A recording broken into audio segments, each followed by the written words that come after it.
다 같이 성경을 들고 일어서시기 바랍니다. 봉독해드릴 하나님의 말씀은 창세기 34장 8절에서 12절 말씀까지를 제가 봉독해 드리겠습니다. 이것은 하나님의 말씀입니다. 하몰이 그들에게 이르되 내 아들 세겜이 마음으로 너희 딸을 연연하여 하니 원하건대 그를 세겜에게 주어 아내로 삼게 하라. 너희가 우리와 통혼하여 너희 딸을 우리에게 주며 우리 딸을 너희가 데려가고 너희가 우리와 함께 거주하되 땅이 너희 앞에 있으니 여기 머물러 매매하며 여기서 기업을 얻으라 하고 세겜도 디나의 아버지와 그의 남자 형제들에게 이르되 나로 너희에게 은혜를 입게 하라. 너희가 내게 말하는 것은 내가 다 주리니 이 소녀만 내게 주어 아내가 되게 하라. 아무리 큰 혼수와 예물을 청할지라도 내가 네게 말한 대로 주리라. 아멘. 네, 앉으시기 바랍니다. 지난주에는 제가 창세기 34장의 내용을 여러분들에게 말씀을 드렸습니다. 오전에 1절에서 3절, 오후에는 4절부터 7절까지에 대한 이 말씀을 제가 드렸습니다. 야곱이 세겜에 거하면서 자신들이 장막을 친 그곳에 땅을 하몰의 세겜의 아버지 하몰의 아들들에게서 땅을 샀다라고 33장 19절에 기록이 되어져 있죠. 야곱이 세겜에서 이제 아버지 이삭에게로 내려가는 길에 세겜에서 잠깐 머무르는 동안에 끔찍한 일이 가정에서 발생을 했습니다. 야곱의 딸 디나가 그 땅의 딸들을 보기 위하여 나갔다가 추장인 세겜에게 성폭행을 당하는 정말로 큰 그 아픔과 불행을 겪게 됩니다. 그래서 제가 이제 지난주에 오전 예배 설교를 할 때 디나가 세겜에게 당한 그 강간이라고 표현이 됐고 욕을 당했다라고 하는 말이 성폭행이거든요. 그래서 제가 이 단어를 리얼하게 사용을 하면서 지난주 오전 예배에는 성폭행을 당한 사람들이 의외로 많아요. 이 사실 드러내기가 뭐한 어떤 그러한 주제이기 때문에 지난주는 거의 한 30분 가까이를 제가 그 부분들에 대해서 좀 더 이야기를 하고 김영서 자매나 오프라 윈프리나 코리 텐붐 여사들 그분들의 어떤 그 극복한 하나님의 도움을 잊고 이겨낸 정말 그 부분들을 지난주에는 제가 조금 관심을 갖고 이렇게 좀 설교를 했습니다. 지난주에 말씀드린 대로 우리는 이렇게 생각할 수가 있습니다. 다른 가정도 아니고 언약의 가문인 야곱의 가정에서 어떻게 이런 비극적인 일이 일어날 수가 있을까? 반드시 이 문제를 풀고 넘어가셔야 됩니다.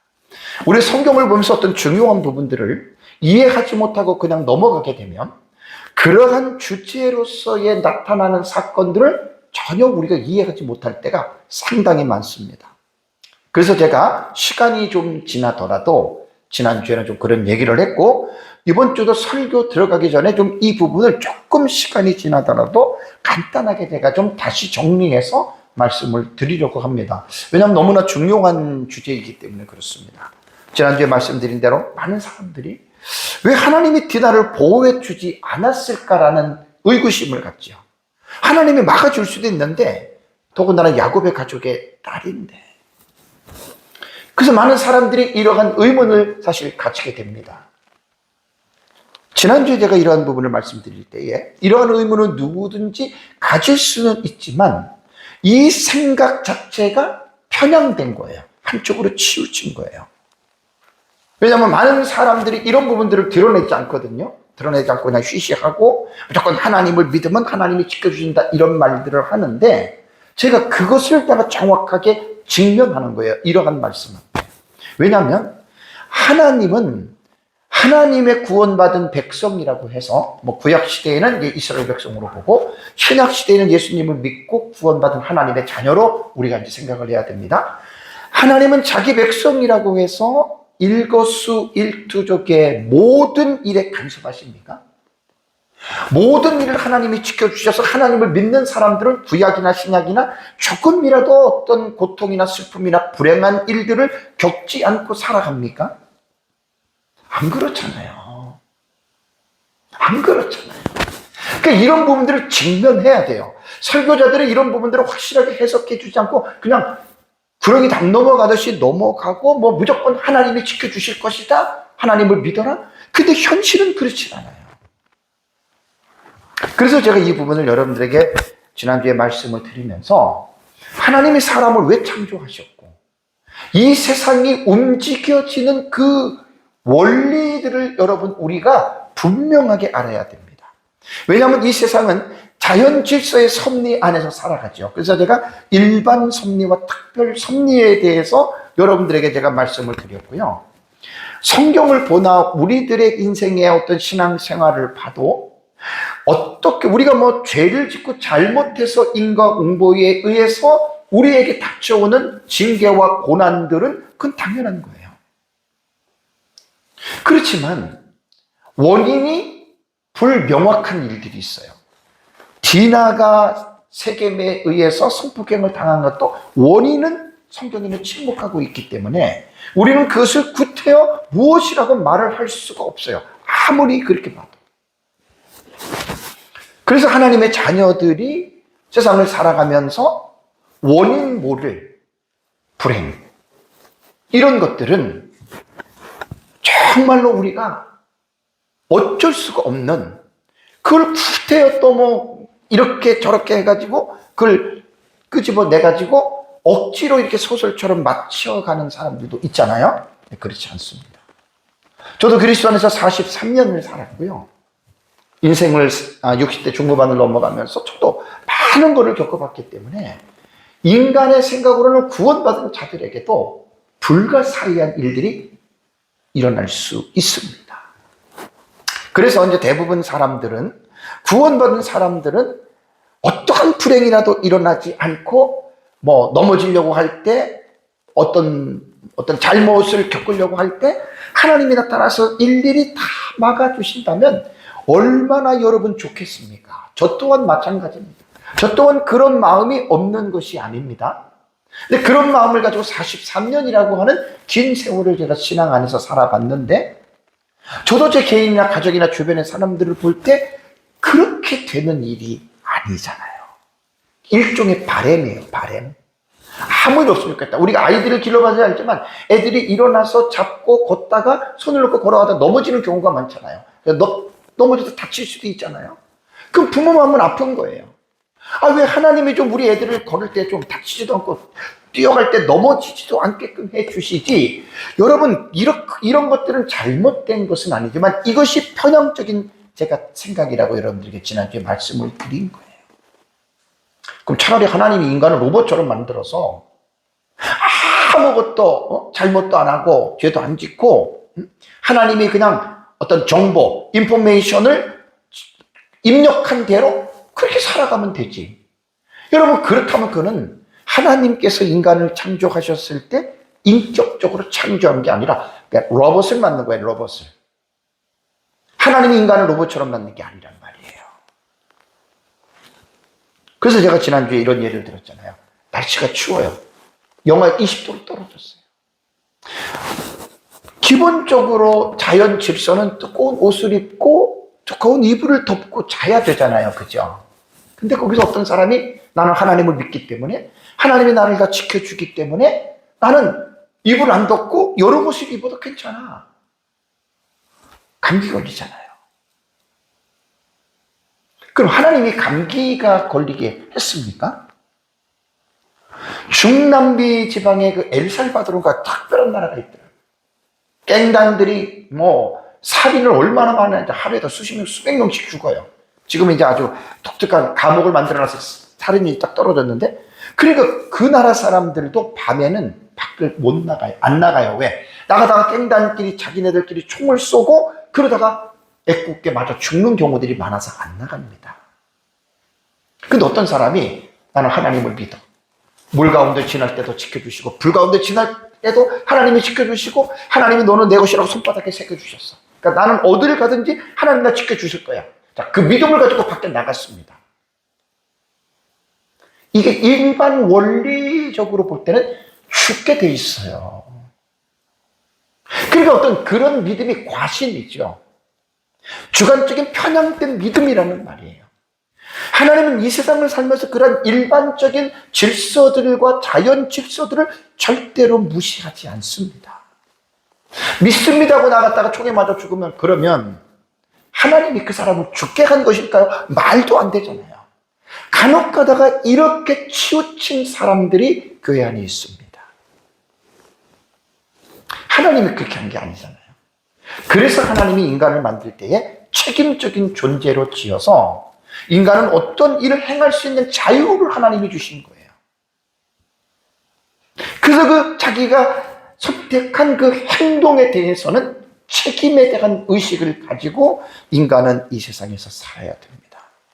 그래서 디나가 성폭행 당한 것은 디나가 죄를 지어서 아버지 야곱과 엄마 레아가 죄를 지어서 그 죄 때문에 그런 불행을 당했다라고 말하는 인과 음보의 사상 속에 편향된 사람들은 당연히 이렇게 성경들을 끌어간다라고 하는 말입니다. 참 위험한 발상입니다.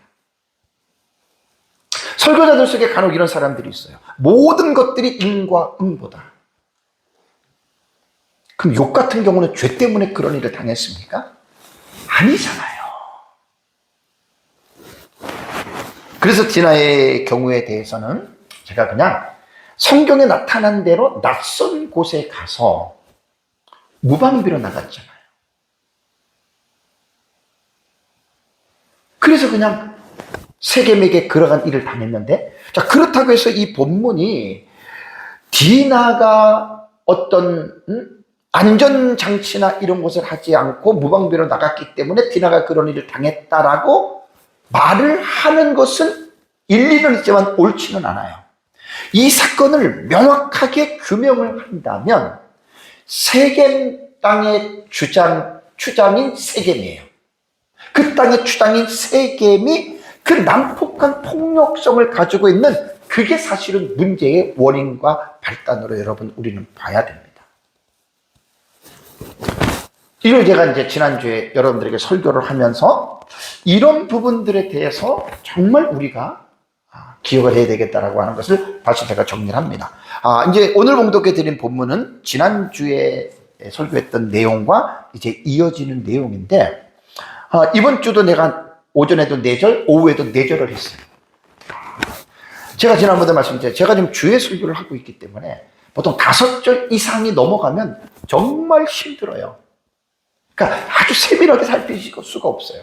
그래서 이번 주는 어쨌든 제가 오전 예배, 오후 예배는 한 4절 정도로 제가 4-5달 정도로 압축을 해서 그 본문을 짧게 잡고 조금 더 이제 깊이 있게 좀 제가 설교를 준비를 했습니다. 이번 주의 내용은 이런 내용입니다. 지난주에 이제 세겜이 디나를 성폭행하고 아버지에게 이 소녀를 내게 좀 아내를 달라라고 아버지를 시켰잖아요. 그죠?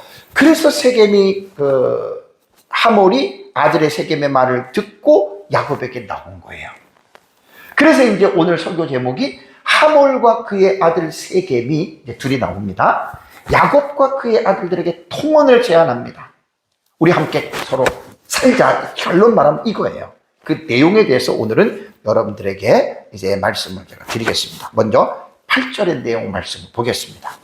8절의 내용은 하몰이 주어가 되잖아요. 세겜의 아버지. 그들에게 이르되 야곱에게 왔고 야곱의 아들들도 그 현장에 있었습니다.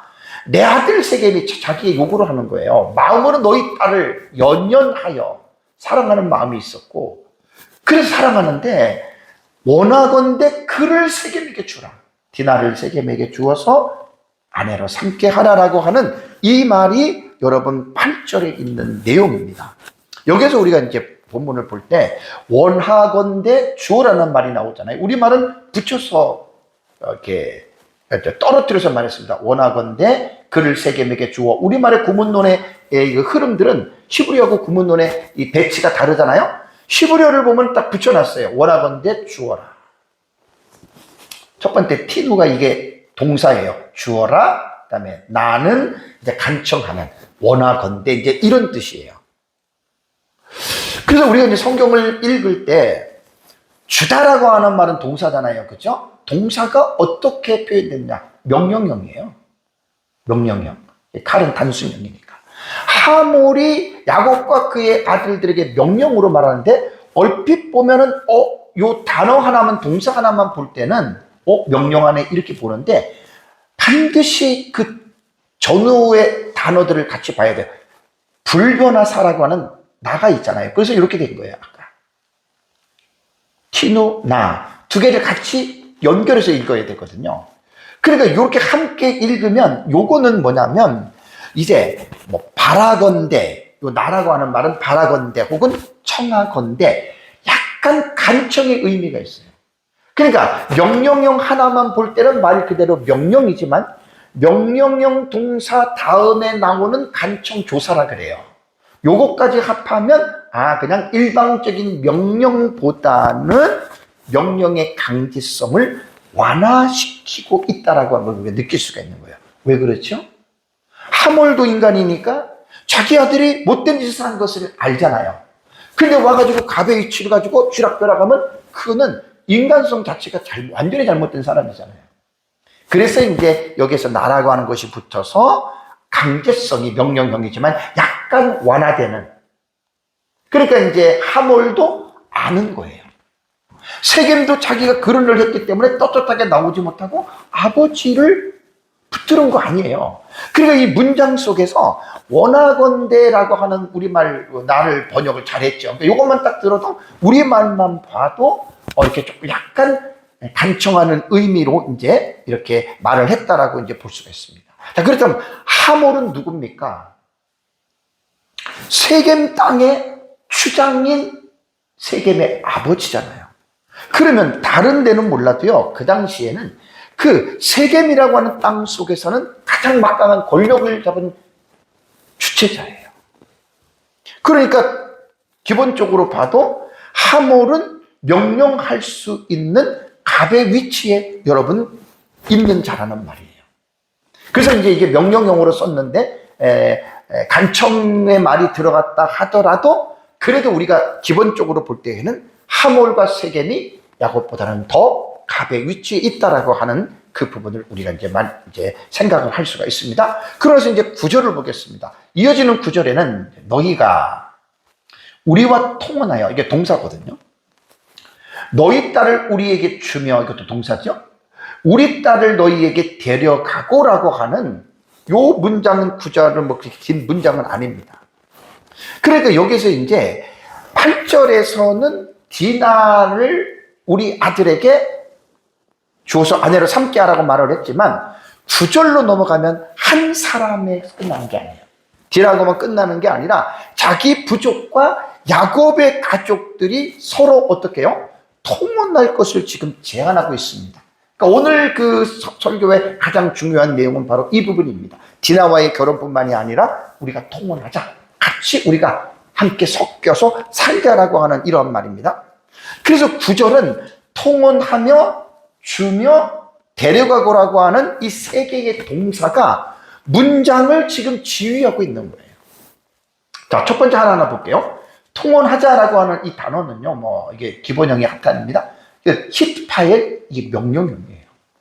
명령형. 그리고 이제 그 뒤에 우리라고 하는 1인칭 공성 복수가 나오거든요. 우리? 그러니까, 우리가 어떻게 통혼하자라는 말입니다. 여기서 이제 명령형으로 이야기를 했고, 그 다음에 히트파일이라고 하는 것은 강조형이면서 중간태라 그랬잖아요. 그죠? 이런 것들은 우리가 그 성경을 조금 더 깊이 있게 좀 봐야 돼요. 그래야지만이 이 동사의 의미를 여러분 우리가 지금 이해할 수가 있거든요. 그러니까 우리가 통혼하자라는 말입니다. 명령을 한 거예요. 상대방에게. 중간태는 의미는 아시죠? 자기 자신을 위해서 하는 거예요. 너희 자신을 위해서 억지로 하지 말고, 중간태는 능동이잖아요. 그죠? 그러니까 지금 갑의 위치에 있는 거예요. 사실 하몰과 세겜은. 그러면서 와서 명령을 하는 거예요. 그래서 그 명령이 어떻게 보면 좀 우격다짐식이잖아요. 그죠?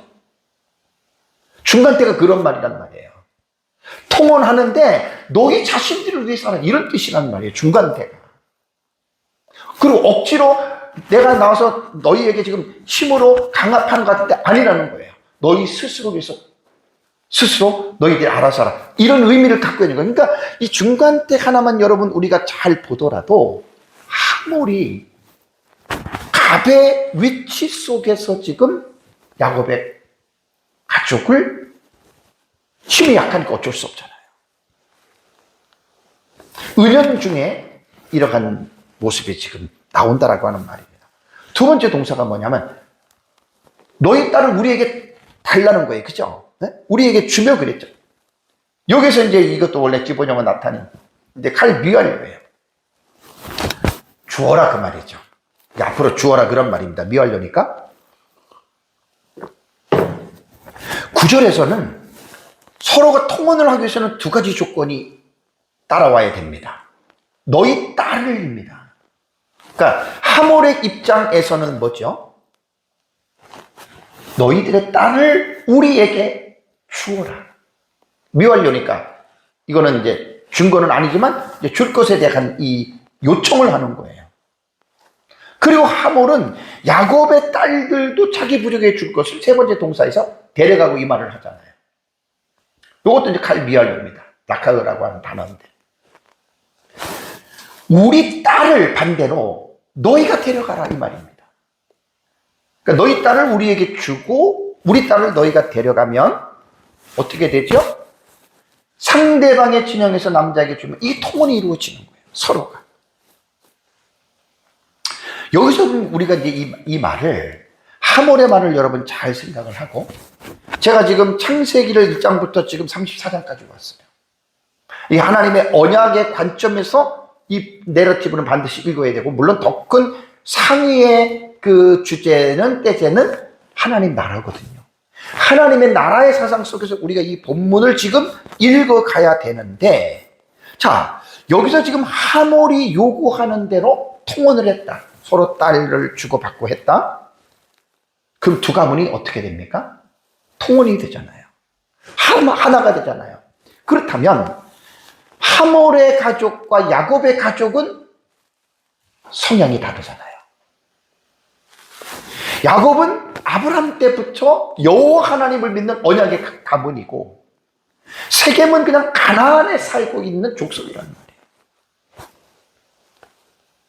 만약에 통혼했으면 어떻게 되겠습니까? 그러니까 이거를 우리는 염두에 두고 이 본문을 우리는 읽어야 돼요. 그냥 현실적으로 야곱이 약하고 그러니까 여기서 그냥 살려면 어쩔 수 없이 살아야 되겠다 이렇게 보는 게 아니라 야곱의 정체성이 뭡니까? 하나님의 나라를 이루어가는 언약의 가문이잖아요. 그러니까 이러한 관심을 가지고 우리는 본문을 읽어야 돼요. 자세한 내용은 뒤에서 말씀하겠지만 허락하지 않습니다. 당연하죠. 허락하면 안 되죠. 자, 그러고 나서 이제 10절을 보면은 하몰은 야곱과 그의 아들들에게 우리가 서로 통혼해서 함께 살면 너희에게는 많은 유익이 있을 것이다 라고 하는 말은 10절에 얘기를 합니다. 너희가 우리와 함께 거주하되 땅 얘기를 하잖아요. 너희 앞에 있으니 여기 머물러 매매하며 이게 동사예요. 기업을 얻으라 이렇게 말을 합니다. 여기서는 하몰의 말 속에는 야곱이 야곱과 아들들에게 말하는데 세 가지의 명령 동사로서 자기네들의 의도를 지금 이렇게 표현하고 있습니다. 자, 첫 번째는 뭐냐면 함께 거주하라는 말입니다. 동사는 여러분들이 모르셔도 돼요. 자, 여기에서 보면은 함께 거주하라고 하는 말은 사실 나그네에게 있어서 가장 중요한 첫 번째 원칙이 뭐죠? 나그네에게 있어서 자기들이 거주할 수 있는 땅이 있어야 돼요. 아니, 살 곳이 없으면 어떡합니까? 그래서 첫 번째 지금 하몰이 야곱과 그의 아들들에게 유익에 대해서 첫 번째 말한 게 뭐냐면 땅이 있다. 너희에게 땅이 있기 때문에 함께 여기서 너희들이 있으라. 이게 뭐냐면 다 조건이잖아요. 디나를 우리 아들의 아내로 주고 또 너희와 우리의 딸들을 서로 섞어서 살자. 그러기 위해서 지금 어떻게 보면 하나의 유익에 대해서 말을 하는 겁니다. 우리와 함께라는 말이죠. 우리와 함께. 자기들과 함께. 그러니까 여기서는 이미 정체성이라고 하는 부분을 하몰은 그런 것들을 생각을 할 수가 없죠. 여기 거주하라라고 말을 했습니다. 거주하라. 거주하라라고 하는 말이 그것도 이제 칼 미완료이기 때문에 앞으로 살아라 그런 이제 의미를 갖고 이야기를 하는 거거든요. 여기서도 여러분 이 보면은요, 이 쉐브라고 하는 여러분 이 단어 있잖아요. 명령용어로 썼어요. 칼 명령용. 그러니까 벌써 하몰도 그렇고 세겜도 그렇고요. 어쩔 수 없잖아요. 현실적으로 볼 때는 이들이 갑이에요. 자기의 영토예요. 자기의 땅이에요. 야곱에게 있어서는 참 좋은 기회로 볼 수 있습니다. 여기서 우리가 살면서 어차피 가나안 하나님이 우리에게 땅을 준다고 약속했기 때문에 여기서 이제 그렇게 살아야 되겠다 이렇게 생각할 수도 있어요. 근데 야곱이 그런 제안에 안 넘어갑니다. 그 다음에 두 번째 단어가 뭐냐면 매매하라 그랬잖아요. 매매하라라고 하는 말이 뭐냐면 무역에 종사하라는 거예요. 경제적인 활동을 하라는 거예요. 경제적으로 마음껏 너희들이 활동하면서 목축도 하고 거기서 너희들이 이렇게 경제적인 활동도 하면서 이것도 뭡니까? 명령형이에요. 함께 거주하라 자체는 명령형은 아니지만 그 앞에 보면은 그 부정사 될 때 명령형이 하나 나온 게 있어요. 그것과 함께 연결하는 것도 명령형으로 말하는 거예요. 칼 부정사 명령형이 또 나와요. 거주하다. 그 매매하라 이것도 명령형이잖아요. 그러니까 아주 단호하게 갑의 위치에서 지금 야곱의 가족에게 이 말을 합니다. 그 다음에 세 번째 동사가 기업을 얻으라예요. 이것도 명령형이잖아요. 이건 니팔때. 니팔은 우리가 잘 아는 대로 중간태거든요. 그러니까 여기서 뭐냐면 이 소유를 얻어라. 그러니까 세상에 사람이 사는데 사는 것만이 아니잖아요. 살면서 필요한 게 뭐예요? 소유도 늘어야 되고 돈도 좀 있어야 되고 그 뭔가 좀 강력하게 되는 이러한 니드들이 충족이 되어져야 되잖아요. 그러니까 지금 하몰이 지금 야곱과 그의 아들들에게 내거는 유익 중에 하나는 이 땅에 거하고 너희들이 무역도 하고 그 다음에 너희들이 마음껏 기업도 얻으면서 그것은 니팔테니까 뭐냐면 너희 자신들을 위해서 좋지 않겠느냐 이런 회유의 성격이 들어가 있습니다. 세겜의 요구는 그들에게 볼 때는 큰 인심을 썼다라고 볼 수가 있지만 언약의 가문인 하나님의 나라의 사상 속에서 볼 때 언약의 백성인 야곱의 가문으로 볼 때는 사실 이게 엄청난 미혹이고 유혹이 되는 거예요. 세겜이라고 하는 여러분 이 사람들은 가나안 땅, 곧 세상 왕국이란 말이에요. 세상 왕국. 그러나 야곱은 하나님의 나라의 왕국 속에 속해 있는 사람이라는 말이에요. 그러니까 하나님의 나라의 백성들이 세상 나라의 백성 속에 들어가서 동화가 되면 어떻게 되겠습니까? 하나님 나라의 정체성을 잃어버려요. 그리고 세상화가 되는 거예요. 그러니까 어떻게 보면 영적으로 보면 세겜이라고 하는 이 사람은 세상의 임금은 사탄이잖아요. 사탄이 지금 이 세겜을 통해서 가정에 큰 불행을 당하게 하면서도 그 지금 어떻게 보면 야곱에게는 하나의 어떤 테스트가 될 수도 있는 거예요. 여기서 야곱의 삶을 무너뜨리기 위해서. 그래서 야곱의 가정을 가나안 문화로 흡수시켜서 하나님의 나라의 언약 백성의 정체성을 흐리게 하려고 지금 이런 일을 하고 있다라고 여러분 우리는 영적으로 여러분 이 본문을 볼 수가 있습니다. 그리고 이제 뒤에 11절과 12절은 세겜도라고 하는 주어가 세겜으로 바뀌죠. 그죠? 왜냐하면 이전에는 하몰이 얘기를 했잖아요. 하몰이. 아버지가 얘기를 했는데 아버지의 말이 끝나자마자 대화의 주도권을 누가 잡냐면 세겜이 잡습니다. 세겜이 주어 역할을 하는 거예요. 11절과 12절. 세겜이 연이어서 야곱과 그의 아들들에게 하는 말을 세겜의 말을 여러분 잘 한번 들어보십시오. 세겜도 디나의 아버지와 야곱과 그의 남자 형제들에게 말을 합니다. 이때까지는 베냐민이 태어나지 않아서 11명의 아들이에요. 뭐라고 얘기를 합니까? 나로 너희에게 은혜를 있게 하라.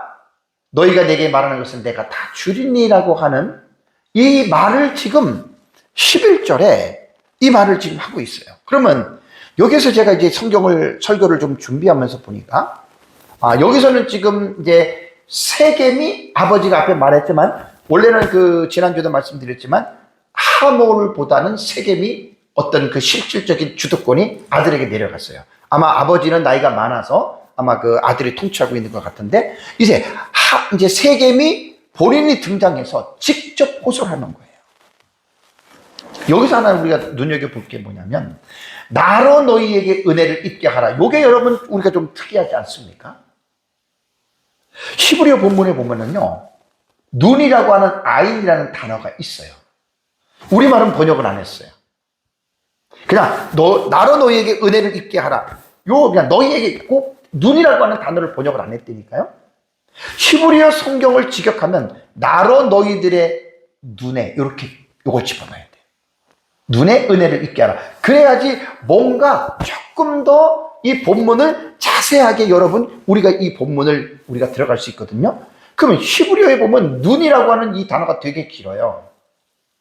길 수밖에 없는 게 전치사, 2인칭 남성 복수, 그 다음에 명사, 눈, 1, 2, 세 개의 단어가 합쳐진 거예요. 그래서 이 부분은요, 이 전치사가 요게 지금 전치사거든요.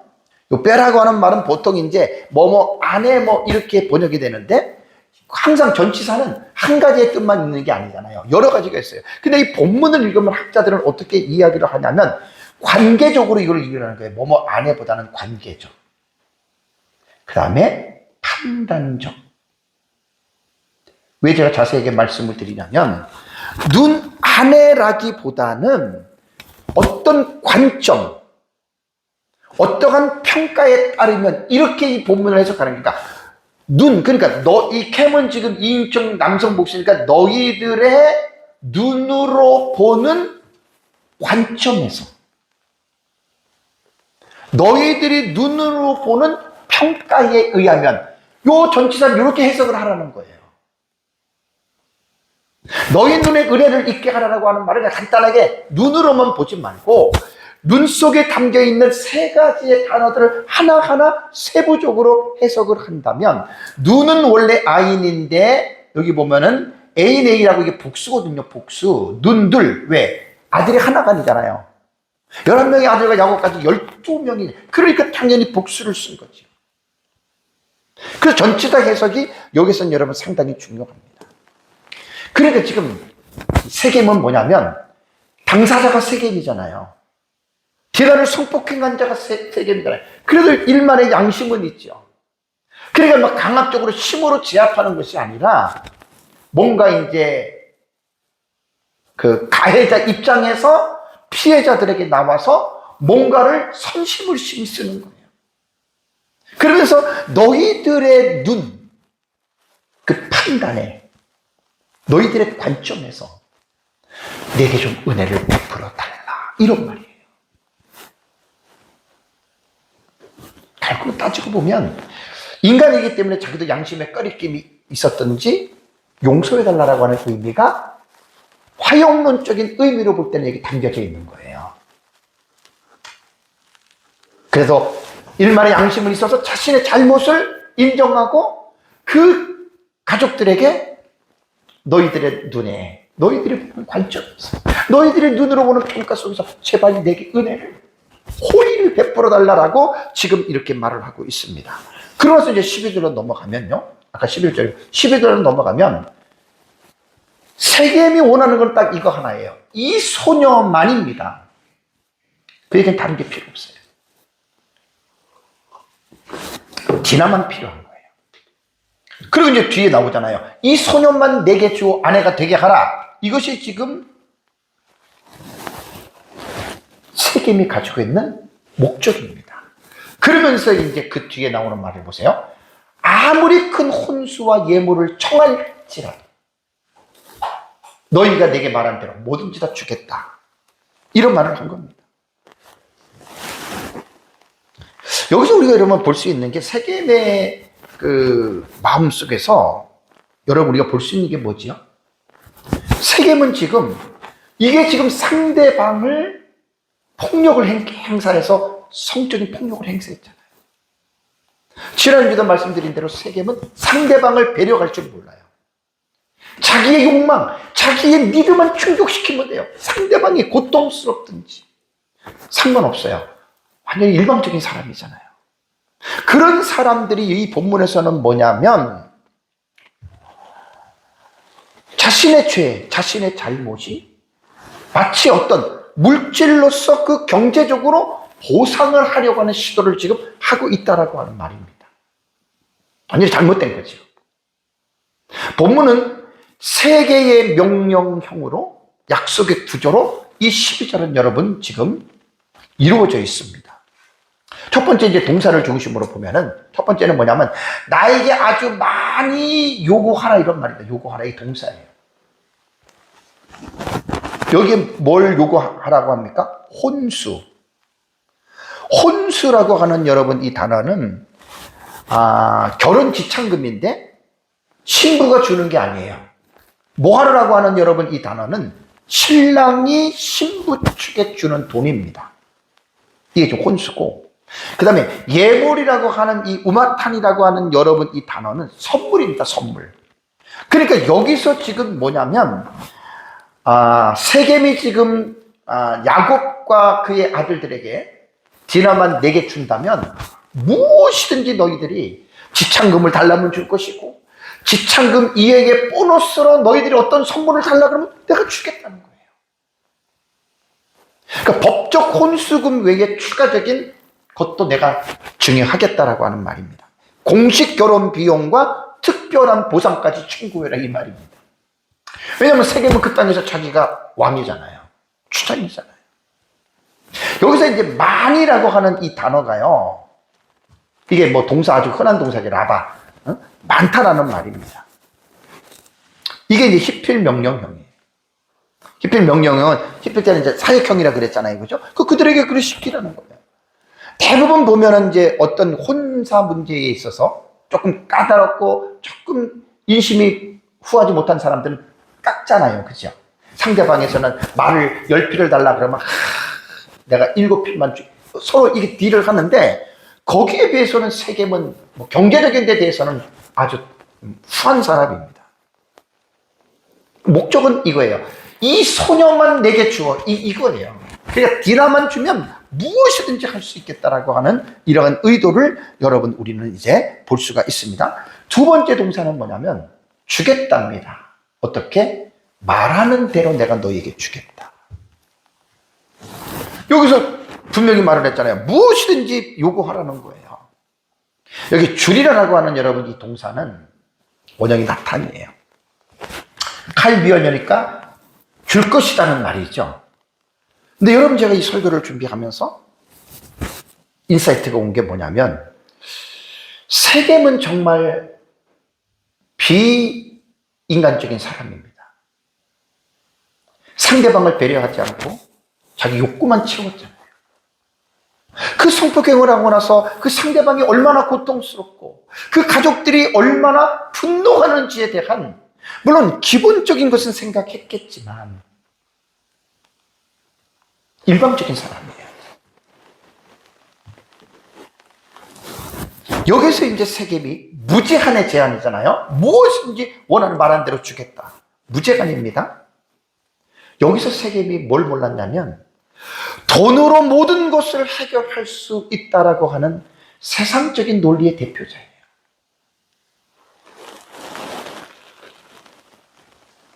제가 여기서 설교를 준비하면서 조금 인간의 존엄성에 대해서 여러분들에게 말씀을 좀 드리는데 여러분 디나는 원치 않는 폭행을 당한 거예요. 그 슬픔과 고통이 얼마나 심합니까? 이거는 정말 지난주에 제가 한 30분 정도 시간을 할애해서 성폭행을 당한 사람들 또 거기에 대표적으로 김영석, 오프라 윈프리, 코리텐 분여사에 대해서 여러분, 그 사람들은 다 하나님의 은혜를 의지해서 회복이 된 사람들이에요. 거의 많은 사람들이 그 사건 하나 때문에 인생 자체가 꼬이고 망가지고 불행 속에서 살아가고 있다는 말이에요.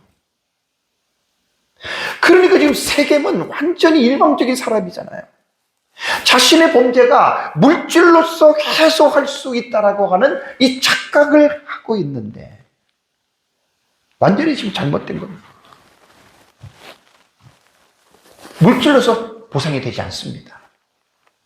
우리나라 위안부 피해자 같은 경우 물질로서 여러분 그게 해결이 되겠습니까? 이미 과거지만. 인간은 어떤 존재죠? 하나님의 형상대로 지음을 받은 존재들입니다. 그래서 고귀한 영혼을 가진 존재란 말이에요. 그래서 모든 사람은 인간의 존엄성을 가지고 귀한 존재이기 때문에 어느 누구에게도 그 존엄성이 침해당할 수가 없다라는 말이에요. 또 침해할 수도 없어요. 그럼에도 불구하고 세겜은 그러한 것들을 생각하지 않고 디나의 그 존엄성을 침해했잖아요. 모든 사람이 존엄하다라고 하니 존엄이라고 하는 말은요, 우리말 뜻은 이런 말입니다. 인물이나 지위 따위가 감히 범할 수 없을 정도로 높고 엄숙하다. 모든 사람이 다 그래요. 예수를 믿든지 안 믿든지 사람이라면 동일하게 이 잣대를 우리는 대해야 됩니다. 예수 믿는 사람만 존귀하고 예수 믿지 않는 사람은 존귀하지 않다. 이렇게 대하면 안 돼요. 물론 영적인 가치로 볼 때는 그렇게 되지만 인간의 가치로 볼 때는 우리는 이 존엄의 가치를 가지고 우리는 대해야 되고, 그렇기 때문에 고귀한 거예요. 고귀하다라는 말은 지위가 높고 귀하다, 훌륭하고 귀중하다라는 말입니다. 이 말은 모든 사람이 다 그렇다는 거예요. 모든 사람이. 여기서 제가 설교를 준비하면서 잠깐 확장해서 세부적인 설명을 하려고 하는데, 이 세상 사람들은 기준이 뭔 줄 아세요? 인간의 존엄하고 고귀하다라고 하는 기준을 외적인 표지로 봐요. 예를 들자면 예모가 여자들 같은 거 미스 코리아급으로 생겼다. 어떤 사람은 국회의원이다, 구청장이다. 예를 들면 이 지위지요. 어떤 사람은 수백억, 수천억의 소유가 많은 돈을 갖고 있다. 어떤 사람은 박사학위가 몇 개다. 어떤 사람은 사회적으로 성공해가지고 그런 사람들만 존엄하고 그런 사람들만 고귀하다라고 말하는 방식은 사람을 외모로 보고 판단하는 겁니다. 인간의 존엄성과 고귀함은 남녀노소나 신분의 고하나 소유에 많고 적음에 있는 것이 아닙니다. 하나님의 형상대로 지음을 받은 영혼 그 자체 하나만 가지고도 인간은 모두가 다 존엄하고 모두가 다 고귀한 존재라고 하는 이 사실을 특히 그리스도인들은 믿어야 되고, 우리는 이러한 관점을 가지고 사람들을 봐야 되는데, 성경 안에서 기초가 되어지지 않는 사람들은 세상 사람들이 보는 기준을 가지고 교회 안에서도 사람을 그렇게 본다라고 하는 말은 얼마나 마음이 안타까운지 몰라요. 몇 가지 말씀을 보겠습니다. 사무엘상 16장 7절에 여호와께서 사무엘에게 하는 말입니다. 사람은 외모를 보거니와 나 여호와는 뭘 본다고요? 중심을 봐요. 오늘날 교회 안에서 우리가 진짜 하나님의 말씀대로 외모로 사람을 평가하면 여러분 뒤에 말씀드리지만 죄입니다. 죄. 악한 죄입니다. 그럼 오늘 그리스도인들이 얼마나 교회 안에서 그런 일들을 심장이 떨린데도 얼마나 그런 일들을 자행하고 있는지 몰라요. 예수님도 보세요. 그들이 물어 이르되, 선생님이 예수님을 말하잖아요. 우리가 당신을 아는 거예요. 우리가 당신 어떤 사람인지 압니다. 당신은 바로 말씀하시고 가르치며 사람을 어떻게? 외모로 취하지 아니하시는 분입니다. 예수님이 그랬습니다. 그래서 예수님은 갈릴리 촌동네에서 병들고 귀신 들리고 가난하고 불행하고 소외된 사람들과 지내면서 그들에게 하나님의 나라의 복음을 전한 거예요. 예수님이 사람의 외모를 본다면 왜 갈릴리에서 사역을 하십니까? 수도인 예루살렘으로 내려왔어야죠. 그러니까 사람들도 아는 거예요. 예수님을 보면 정말 외모로 사람을 취하지 아니하시고 오직 진리로 하나님의 도를 가르치시는 분이심을 알았던 거예요. 여러분, 우리는 예수 믿는 사람이고 예수님 본받아야 돼요. 교회가 예수님을 본받아야지 세상을 본받아서 여러분 되겠습니까? 성도들은 야고보가 이런 말을 했습니다. 내 형제들아, 영광의 주 예수 그리스도를 대한 믿음을 내가 가졌다. 우리 예수님을 믿는 믿음을 가졌죠. 모든 성도들은 사람을 차별하여 대하지 말라. 개정 성경에는 외모로 보지 말라는 말을 했어요. 외모로 취하지 말라고 했어요. 2장 9절을 보면 만일 너희가 사람을 차별하여 외모로 대하면 뭐라고 했죠? 죄를 짓는 거예요. 그래서 아까 제가 말씀을 드린 거예요. 목회자들도 성도들도 오늘날 교회 안에서 이런 죄를 되게 많이 집니다. 어떤 목사님 말씀처럼 헌금 많이 하니까 그 사람은 VVIP입니다. 다 죄 짓는 거예요, 여러분. 아주 대놓고 죄를 짓는 거예요. 그럼 교회 안에 소외되고 가난하고 병들고 이런 사람들은 중요한 사람이 아닙니까?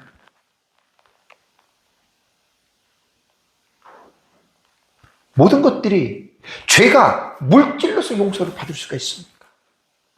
상대방의 인격을 바탕시켜 놓고 돈 몇 푼으로 그것을 여러분 해결할 수 있다고 생각하십니까? 그리스도인은 이 세상에서 오히려 외적인 기준이 부족하고 낮거나 모자란 사람들을 더 존중해주고 그러한 사람들을 여러분 우리 귀하게 여겨야 됩니다. 그러나 현실은 그렇지 않습니다. 물론 신앙이 좋고 올바른 교회들이 많이 있죠. 그런 교회들은 반드시 사람을 외모로 안 봅니다.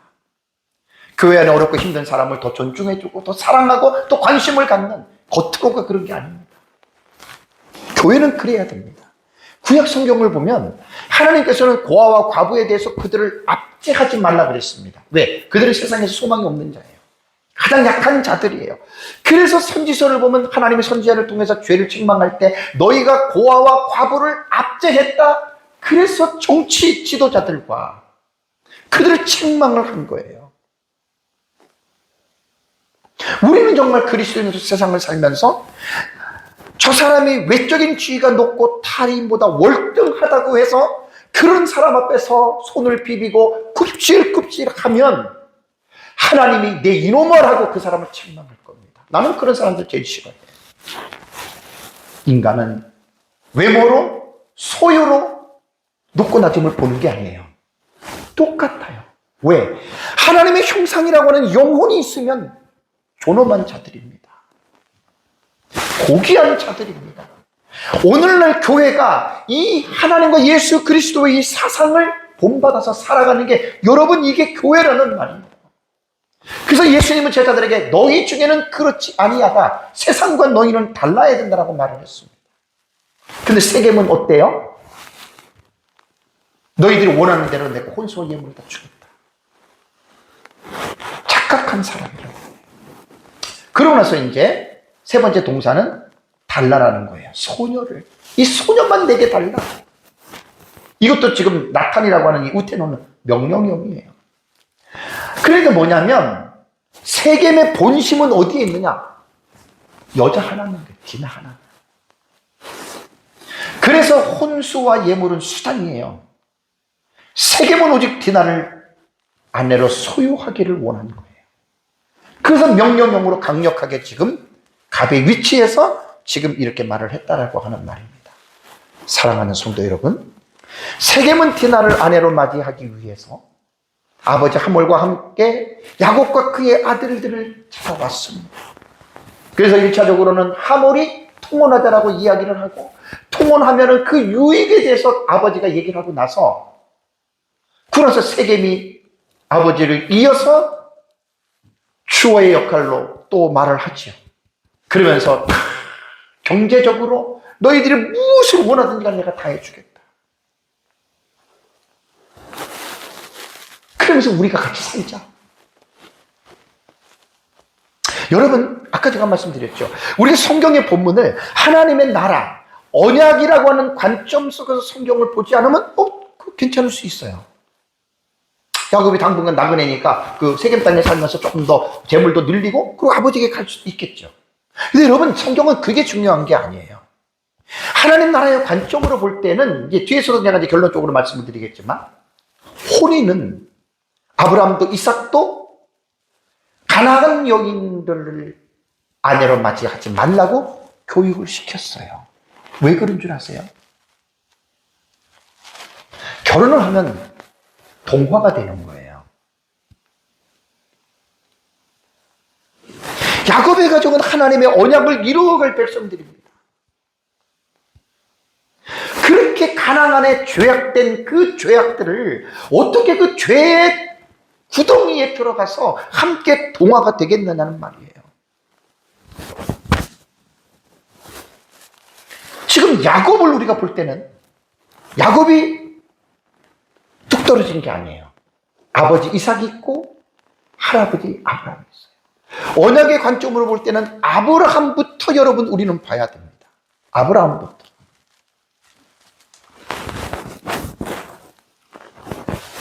창세기 24장 3절 4절에 보면은요, 내가 너희에게 하늘의 하나님과 땅의 하나님 여호와를 가르쳐 맹세하노니 너는 내가 거주하는 이 지방 가나안 족속의 딸 중에서 내 아들의 아내를 택하지 말라 그랬죠. 그죠? 요 창세기 24장 우리 공부했잖아요. 야곱이 늙은 종에게 이삭의 아내를 택하러 보낼 때 가나안에는 안 된다. 외갓집으로 보내라. 그래서 아브라함이 옛날에 자기 고향이었잖아요. 내 족속에게로 가서 내 아들 이삭을 위해서 아내를 택하라. 여러분, 여기 본문 속에서는 히브리서 제가 한 5번 정도 여러분들에게 이 본문을 말씀드렸어요. 택하지 말고가 이거예요. 로티카그예요. 라카를 치하다는 말이거든요. 이게 뭐냐면 이게 로가 부정사잖아요. 요 티카그가 미완료 동사예요. 기억나시죠? 부정사 로와 미완료 동사는 부정사 알도 있어요. 알은 로하고 성격이 약간 달라요. 똑같은 부정 금지 명령이기는 하지만 부정사 로 플러스 미완료 동사는요 절대 금지입니다. 절대 금지. 택하지 말고 절대 안 된다. 알 플러스 부정 미완료 동사 같은 경우는 지금 하고 있는 거 하지 말라 이런 뜻으로 해석이 되고, 로 플러스 부정 명령은 절대 금지입니다. 그래서 10계명에 로 플러스 미완료 동사가 다 들어가는 거예요. 나 외 다른 지를 섬기지 말고, 절하지 말고, 망령 때 일컫지 말고, 전부 다 로 플러스 미완료 동사예요. 절대로 택하면 안 된다는 거예요. 다음에 이삭도 보면은요, 에서가 40세기 해족 속의 부에리아 딸 유디, 가나안 족속이잖아요. 2명을 아내로 맞이했어요. 근데 35절은 뭐라고 이야기를 하죠? 그들이, 가나안 딸들이 이삭과 리브가의 마음에 근심이 되었어요. 이 본문들을 여러분들이 잘 이해를 하셔야 됩니다. 아브라함은 가나안에서 100년을 살았잖아요. 75세에 가나안에 들어와서 175세에 죽었잖아요. 그리고 이삭을 아내로 택할 때에 75세에 가나안에 들어왔어요. 그리고 이삭을 100세에 낳았어요. 25년 들어가죠. 이삭 40세에 결혼시켰어요. 65년 동안 아브라함은 가나안에서 살아봤어요. 롯의 소돔과 고모라 심판 아시죠? 너무나 아브라함은 잘하는 거예요. 가나안 땅의 문화. 특별히 영적으로 볼 때는 종교적으로 극타락한 데예요. 우상 숭배하고. 그러니까 이삭이 40살 때까지니까 65년을 가나안에 살아봤더니 가나안 여자들을 며느리로 삼고 큰일 나겠다는 거예요. 그래서 늙은 종에게 가나안에서 딸을 택하지 마라. 절대 부정입니다. 로플러스 미완료 동사예요. 그러고 나서 이제 이삭이 27장 46절에 보면 리브가가 이삭에게 말합니다. 내가 햇사람의 딸들로 말미암아 가나안 여인들로 말미암아 며느리잖아요. 내 삶이 싫어졌다. 그러면서 남편에게 이러한 제안을 합니다. 야곱이 만일 이 땅의 딸들과 그들과 같이 햇사람의 딸들 가나안 땅 중에서 만약에 아내를 맞이하면 뭔 내가 낙이 있겠느냐. 그래서 야곱만큼은 가나안에서의 아내를 택하지 말고 우리가 살았던 하란으로 가서 거기서 그래도 거기는 여호와에 대한 신앙이 남아있잖아요. 나홀의 가족들이란 말이에요. 아브라함의 형제들. 거기는 여호와에 대한 신앙이 남아있기 때문에 거기서 야곱은 아내를 택해야 되겠다. 이렇게 여러분 말을 한 겁니다.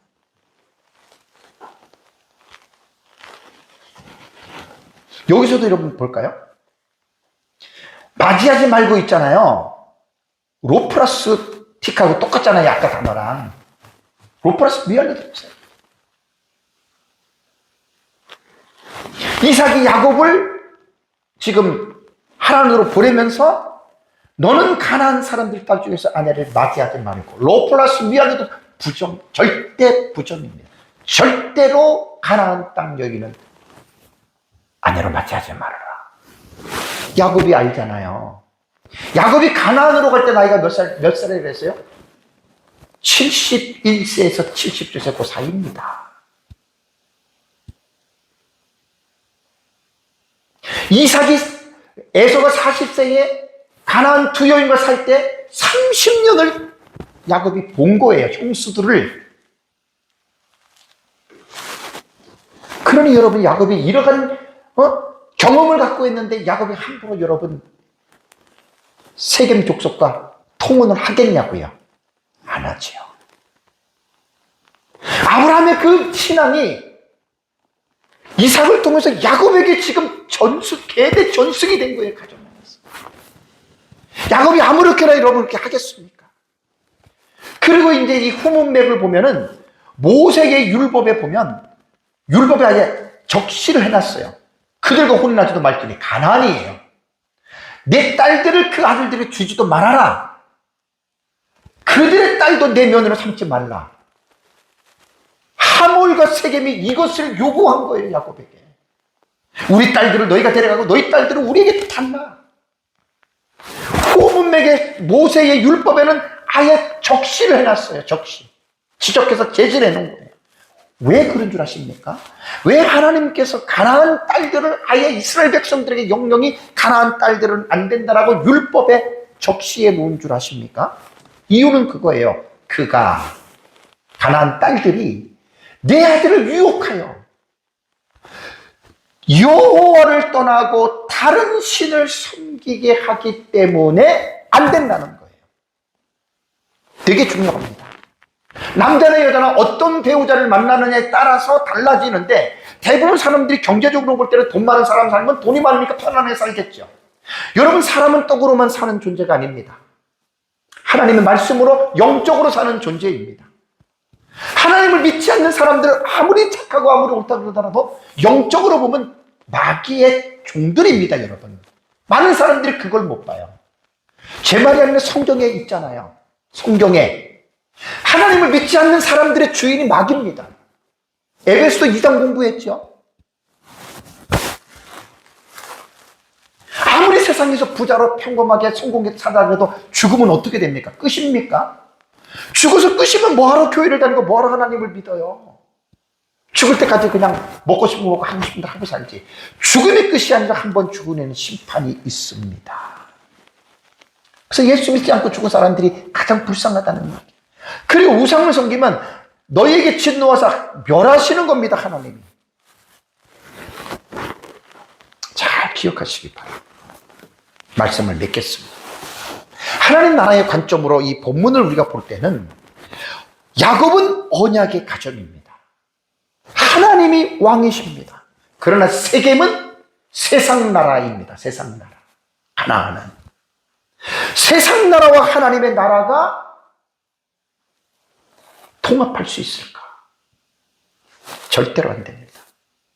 오늘 많은 그리스도인들이 교회를 다니면서 한쪽은 교회, 한쪽은 세상을 딛고 살아가지요. 얼마나 여러분 그게 고통스러운 줄 아십니까? 여호수아처럼 나와 내 집은 오직 여호와를 섬기겠다라고 하는 오늘날 그리스도인들이 이러한 신앙의 절대적인 기준이 없으면 거의 다가 세상과 동화가 돼서 먹고 마시고 즐기고 교회와 세상이 양다리를 걸쳐놓고 여러분 이렇게 살아간다는 거예요. 야곱이 세겜의 가정과 통혼을 했다면 하나님의 나라의 언약의 백성인 정체성이 잃어버리고, 그래서 사도 베드로는 말세의 마귀가 우는 사자처럼 두루다니면서 삼킬 자를 찾는다고, 너희는 믿음을 굳게 서서 저를 대적하라고 여러분 이렇게 말을 했지 않습니까? 그래서 야곱에 대한 여러분 오늘 이 본문은 하나님 나라의 관점의 사상으로 보지 않으면 그냥 간단하게 그냥 대충 이렇게 하고 넘어가는 거예요. 이렇게 보면 안 됩니다. 제 설교가 창세기 지금 주제가 하나님 나라 시리즈잖아요. 정체성을 분명하게 가지고 여러분들도 믿음으로 승리하는 삶을 살아가시기를 주님의 이름으로 축복합니다. 우리 다 같이 함께 기도하겠습니다.